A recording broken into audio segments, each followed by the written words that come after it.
నిర్గమ కాండము 20వ అధ్యాయము 6వ వచనము. నన్ను ప్రేమించి నా ఆజ్ఞలను గైకొను వారిని 1000 తరముల వరకు కరుణించు వాడనై యున్నాను. 119వ దావీదు కీర్తనలు 165వ వచనము. నీ ధర్మశాస్త్రమును ప్రేమించు వారికి ఎంతో నెమ్మది కలదు, వారు తూలి తొట్టిల్లుటకు కారణమేమియో లేదు. మత్తాయి రాసిన సువార్త 22వ అధ్యాయము 37వ వచనము.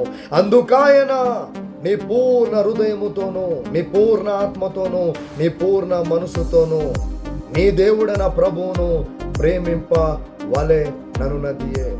Yes, my dear friends, that's what the scripture says.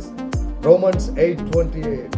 And we know that all things work together for good to those who love God.